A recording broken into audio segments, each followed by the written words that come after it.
It makes me mildly nauseous to think that we might have had some impact on the election. But honestly, it wouldn't change the decision. All right.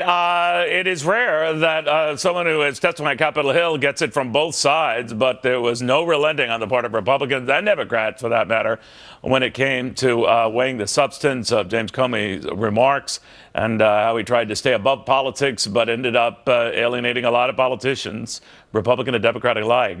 Conservative commentator Gina Loudon, former Clinton Director of Strategic Communications, Adrian Elrod. Adrian, did he win you over?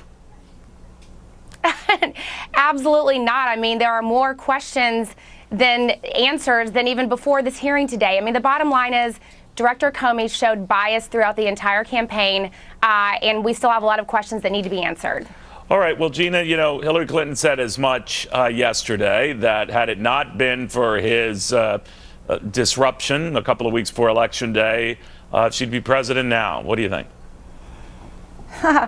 Not a chance, Neil. Hillary forgets that this whole thing started because she chose to put an illegal server in her basement. And then you look beyond that at things like the meeting, of course, with Lois Lerner on the tarmac. Now we've discovered all of this about Uma actually forwarding classified information onto Anthony. And you realize the Clintons are completely scandal-ridden. And that's what created this problem. It has nothing to do with Donald Trump. You know, Adrian, I'm looking at it, though, and I'm thinking the Russians, nor for that matter, you know, any of the stuff that came up here advised or stopped Hillary Clinton from campaigning in states like Wisconsin. I mean, David Axelrod said as much. Others have said as much, that she was just a lousy candidate. And that was what did her in. Look, I mean, she has certainly admitted, like she did yesterday, that there were things that she would have certainly changed throughout the campaign. But the bottom line is the only candidate for president who was under investigation on Election Day was Donald Trump.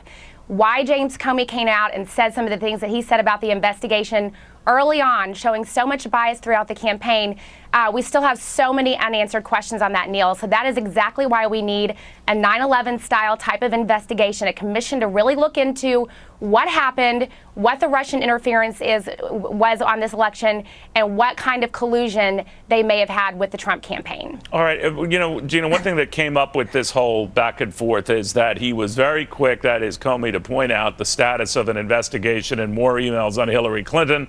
And then we've reviewed the emails days before Election Day, and there doesn't seem to be anything there, but never revealing to anyone about the role of the Russians. Now, we're told that when he gave the heads up to President Obama about this possible suspicion, they poo-pooed the idea of an editorial or something like that. What do you make of that? And whether, had that gotten out there, that would have changed the results? I cannot believe that the Democrats are still trying to bring this issue to the surface when it is so obvious in the minds of Americans that this is not an issue. And Comey even reconfirmed that today, saying there is no evidence of collusion between President Trump and the Russians. Yes, the Russians have always and will always try to meddle in our campaigns, just exactly as Obama has tried to meddle, for example, in Israel's campaigns. This is what foreign governments do. They always have, they always will. There is zero evidence. But this might be more than just like an influential role here. But Adrian, I think what I'm stepping back on here is, and you're right, Hillary Clinton did mention that, you know, there were other factors. She wasn't an ideal candidate. I guess she was kind of hinting that that'll all come out in her book. But she should have won by a country mile, right? If you think about it, I mean, given the tape and everything else with Donald Trump, he was certainly considered to be a whippable candidate, right? And it didn't happen. So do you think there are any lessons here for Democrats? I mean, the FBI stuff notwithstanding, that it actually came down or could have moved votes by the thousands in those key states to tip it to a guy she should have presumably won by a landslide. Well, look, I do think, again, you know, to your point, I think that what did happen is that when James Comey came out 11 days before the election and said that he was reopening an investigation, when at the same time he was also investigating Donald Trump, and that was never disclosed, absolutely had an impact on the election. But again, we have said this time and time again on the campaign that we wish that we had spent more time really refining our message in some of the Midwestern states. But at the end of the day, James Comey and the Russian interference had a detrimental impact on this election. But you acknowledge that she probably should have beaten him substantially, regardless, right?